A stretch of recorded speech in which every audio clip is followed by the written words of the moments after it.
أعوذ بالله من الشيطان الرجيم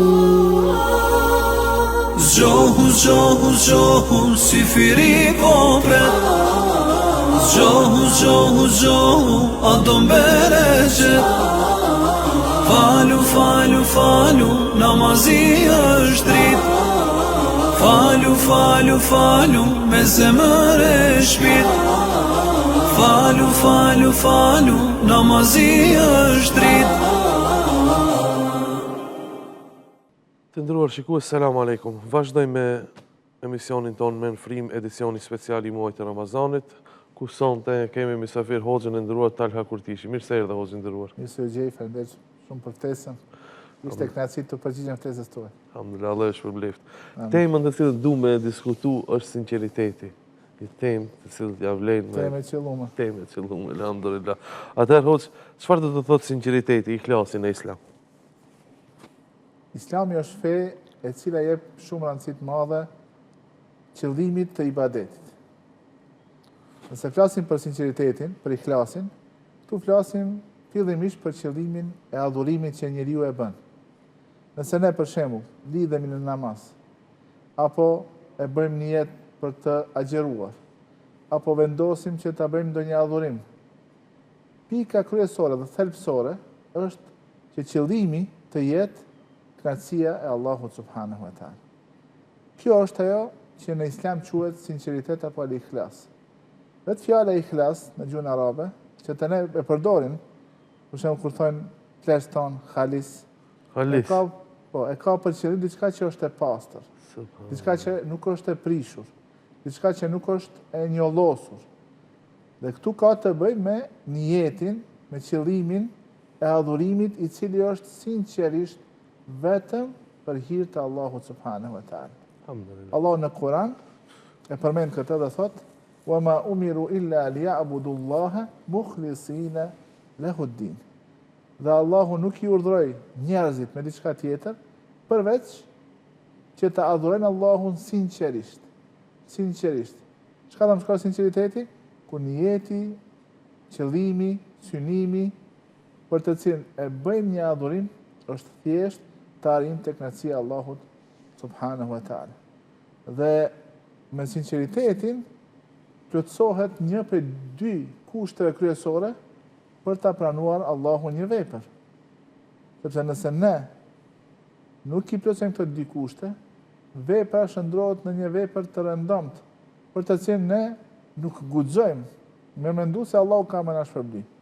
Për shembull, nëse veprën nuk e kemi bërë për hir të Allahut, e kemi bërë shembull për famë, që njerëzit na përmendin, apo për sy e fatësi, atëherë ajo vepër, në vend se me u regjistru si adhurim, regjistrohet si mëkat, sepse është vepër të cilën Allahu xhalesha nuk e do. Kushti i dytë, do të thonë krahas niyetit dhe sinqeritetit, është që ajo vepër të jetë në pajtim me normat islame që Allahu i ka shpallur në Kur'an, e të cilat na i ka shpjeguar Muhamedi sallallahu alaihi wasallam në sunetin e tij. Prandaj, të themi kështu thjesht, sinqeriteti është një prej dy shtyllave të veprës së mirë. Edhe është qëllimi në të cilin njeriu e kryen një adhurim, një vepër që e do Allahu subhanahu wa taala vetëm për hir të Allahu subhanahu wa taala, dhe në këtë nuk e bashkangjet qëllimit të tij ndonjë gjë tjetër apo ndonjë krijesë tjetër.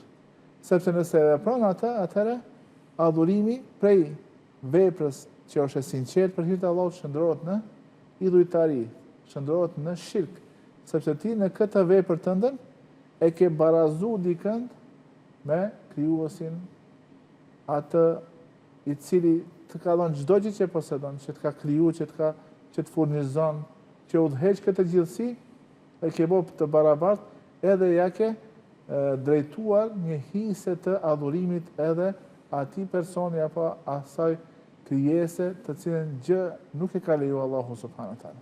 Prandaj ikhlasi është kjo, që një vepër të mirë mund të bëhet, të mbetet e mirë nëse e kemi niyetin e pastër, sinqeritetin, edhe nëse e kryejmë atë ashtu siç e kanë paraqur normat islame, të shpallura në Kur'anin famëlar dhe në sunetin e Muhammed Mustafa sallallahu alaihi wasallam. Sallallahu alaihi wasallam. Hoxh, pse sinqeriteti konsiderohet si themi, domethënë një nga themelet e veprave të mira në Islam? Se Allahu subhanahu wa taala njeriu e ka kriju me një mision në këtë botë. Misioni i krijesës njeri është cili mision është? Që ai ta jeton jetën duke i zbatuar, duke i kryer obligimet që i vinë për Allahut dhe duke u larguar për gjërave që janë Zoti i ka ndaluar. Do më thonë, Allahu në Kur'an çfarë thot? O ma khalaqtul jinne wal insa illa liya'budun. Gjinët dhe njerëzit, që dy krijesa prej të cilëve Allahu kërkon vepra dhe kërkon besim dhe kërkon adhurim, nuk i kam krijuar me qëllim tjetër përveç se të më adhurojnë. Komenti i fjalës adhurojnë, ya'budun, dietar thënë li wahiduhu, që ta domethënë ta synojnë vetëm Allahun subhanahu wa taala. Qëllimi i tyre më i lartë, më sublim të adhurimit duhet me qenë çka? Allahu subhanahu wa taala.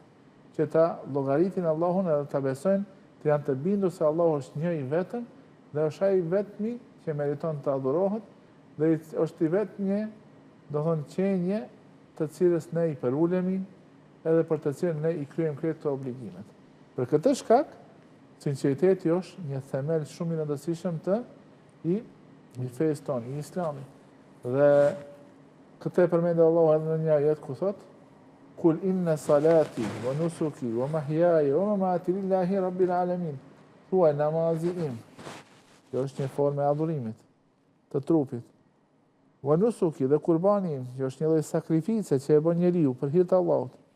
Jeta ime dhe vdekja ime janë thjesht për Allahun. Do të thonë qëllimi i veprave që i bëj unë në këtë botë dhe prej të cilave shpresoj se Allahu do të më shpërblen, është vetëm Allahu është qëllimi i atyre veprave dhe këto gjëra që i bëj vetëm për të arritur kënaqësinë e Allahut subhanahu wa taala dhe për të arritur ta fitoj shpërblimin që e ka premtuar Zoti i gjithësisë në librin e tij famëlar dhe Muhamedi sallallahu alaihi wasallam në hadithet e tij. Prandaj sinqeriteti është themel i fesë, sepse al-ikhlas fil ibada, sepse sinqeriteti në adhurime është kusht esencial, themelor, bazik që një vepër të pranohet për Allahu subhanahu wa taala.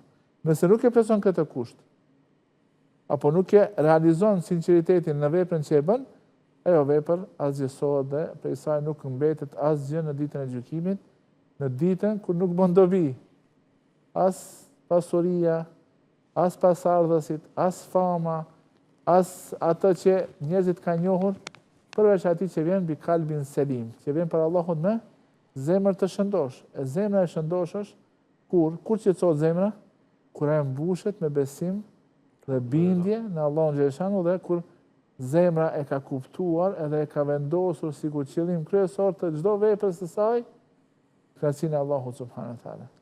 E kjo zemër është realizohet apo pastrohet nga çdo njollë vetëm kur njeriu e realizon edhe arrin ta kupton dhe ta zbaton në jetën e tij sinqeritetin. Atë që e tham është ikhlasi. O gjendrum, si të arrisim sinqeritetin ndaj Allahut? Shikoni, kjo është një punë e vështirë. Kemi dietarë të shumtë që na kanë treguar se me vite të tëra kanë luftuar me niyetin e tyre. Kanë luftuar me niyetin e tyre. Çfarë do të thonë?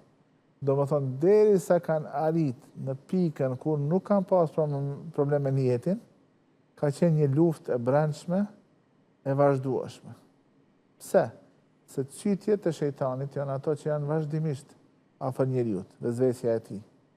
Po ashtu njeriu për nga natyra ndonjëherë dëshiron të shtiret, të tregohet para njerëzve. Në një hadith Muhamedi sallallahu alaihi wasallam thotë, ka njerëz të cilët kur i shikon dikush e zbukurojnë namazin e tyre, edhe leximin e tyre namaz. Këta njerëz e kanë arritur sinqeritet, nuk e kanë arritur, nga se në veprat e tyre, përveç qëllimit që du të me pas Allahu, është diçka tjetër.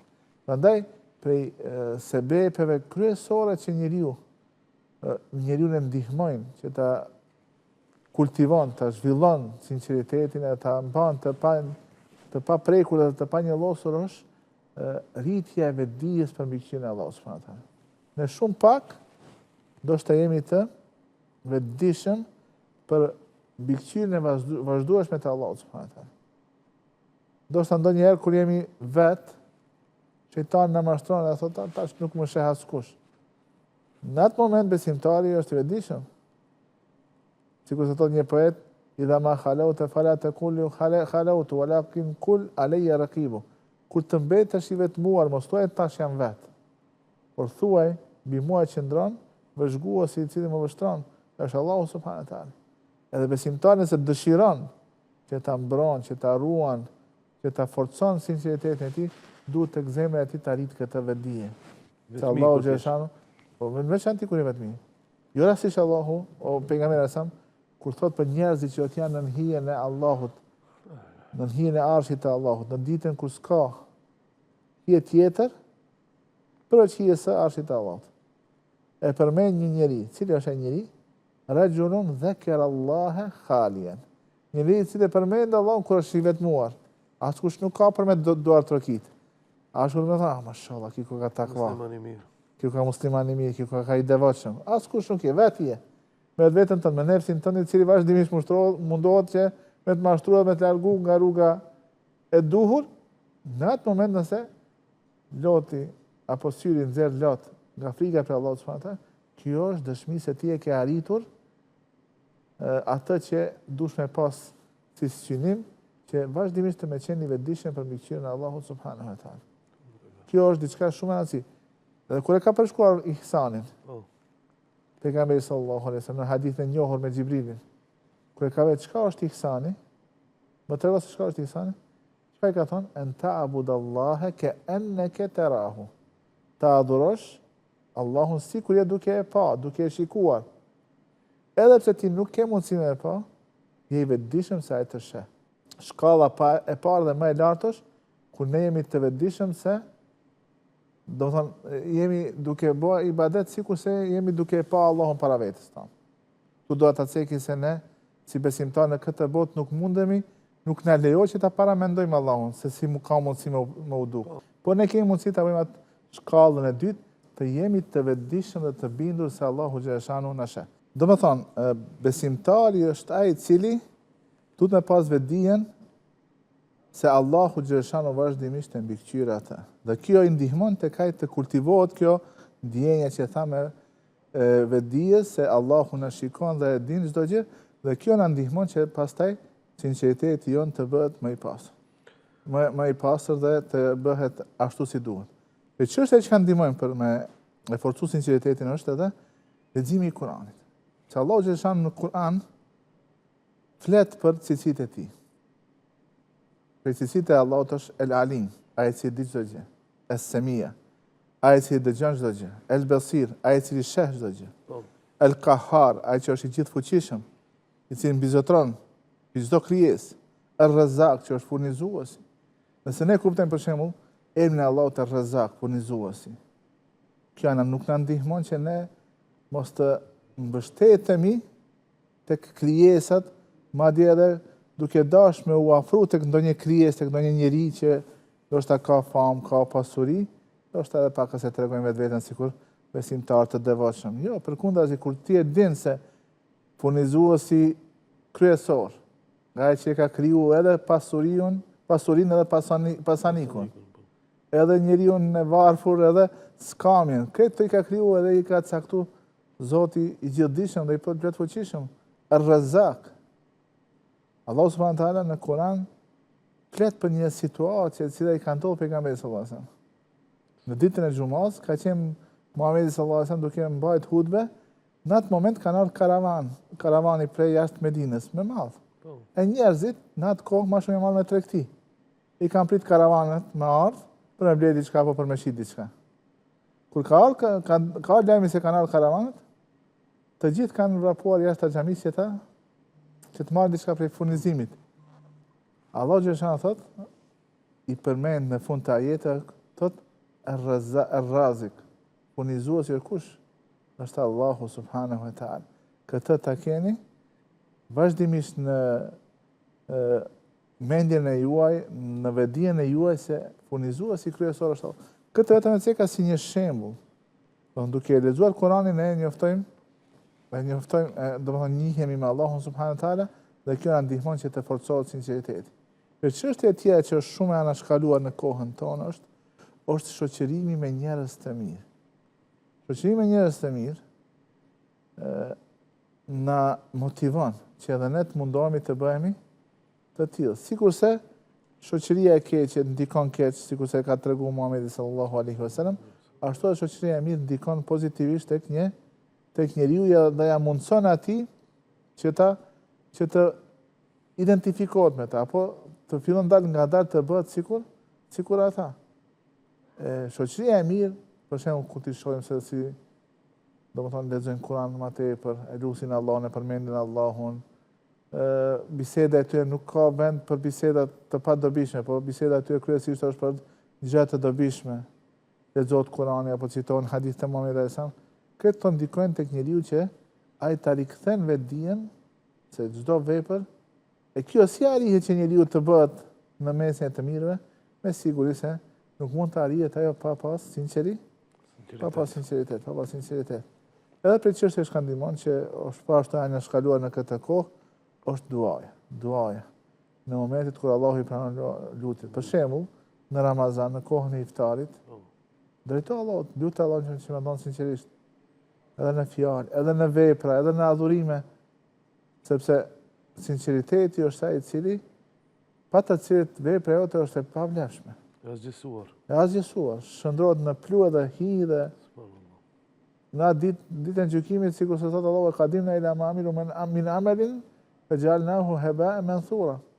Çdo vepër që e ke bë, shndrohet në pluhur edhe në hi ditën e gjykimit, sepse nuk e ke plotësuar këto dy kushte që i përmend në fillim, i pari është sinqeriteti dhe kushti i dytë me qenë sipas shpalljes apo sipas Kuranit dhe sipas sunetit të Muhamedit sallallahu alaihi wasallam. Mungesa e sinqeritetit ka pasojat e saj. Cilat janë disa nga pasojat o zënërum? Nëse s'ka sinqeritet, dhe thamë. Po, asgjësi. Pasojë e parë është vepra nuk pranon. Edhe nëse agjeron. Edhe nëse jep sadaka, edhe nëse mundosh dhe shkon në haxh, edhe nëse domethënë xhihad bën. Bon xhihad, po, edhe nëse bon ndonjë adhurim që është i vështirë ndoshta për njeriu, nëse nuk e bën për hir të Allahut, s'ka çka pret. Nuk e pse çka pret në ditën e gjykimit, sepse në ditën e gjykimit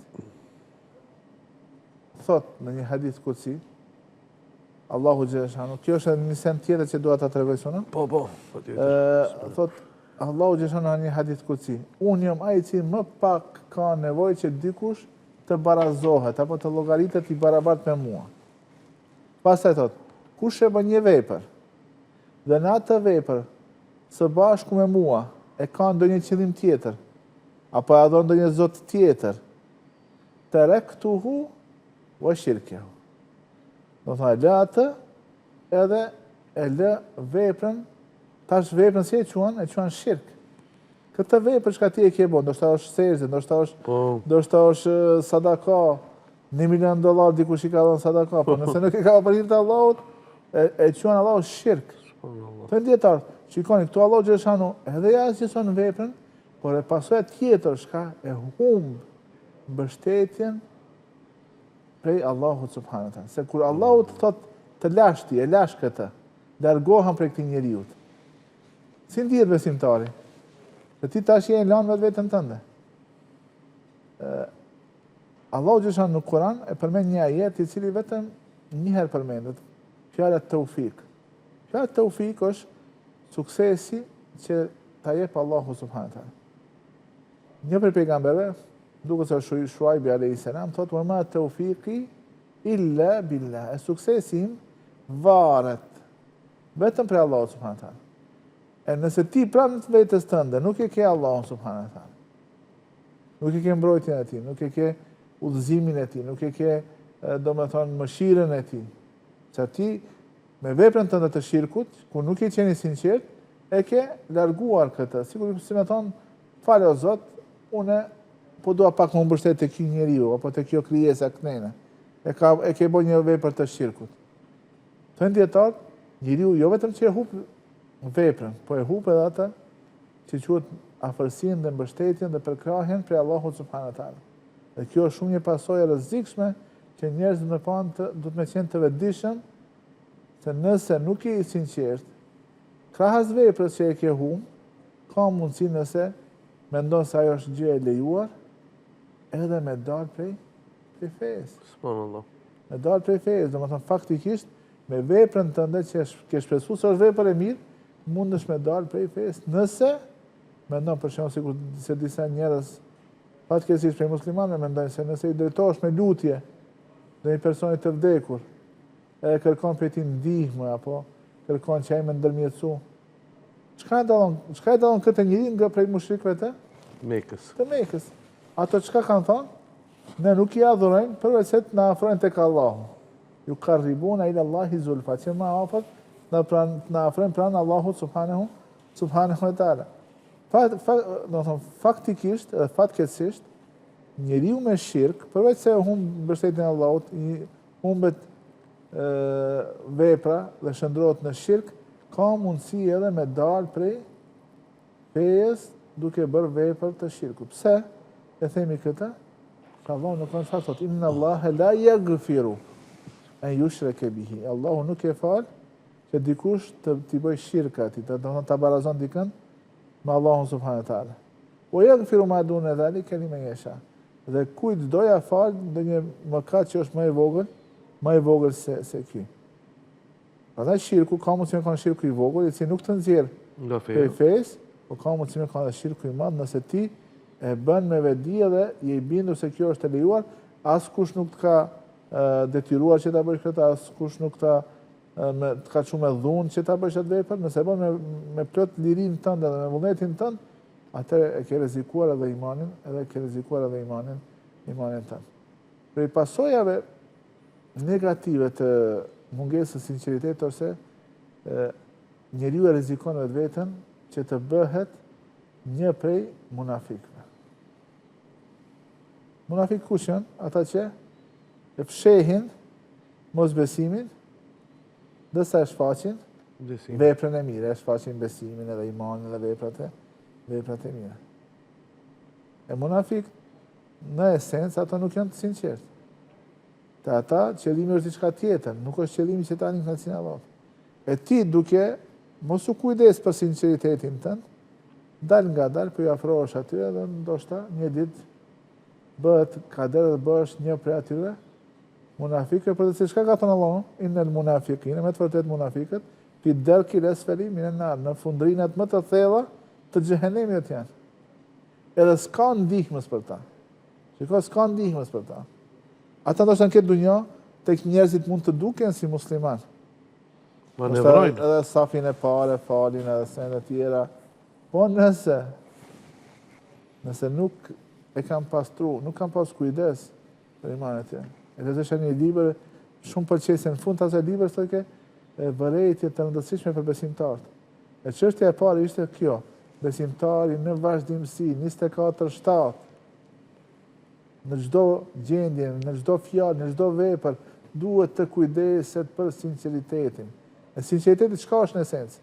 Sinqeriteti në esencë është tauhid. Çka është sinqeriteti? Në esencë është tauhidi. Tauhidi çka është? Adhurimi i vetmit Zot, për të cilën ne vetë jemi deklaruar duke shqiptuar shahadetin, që thonë ashhadu an la ilaha illa Allah, nuk ka Zot të tjetër të vërtet përveç Allahut. Edhe dëshmojmë se Muhamedi sa më është i dërguari i Tij.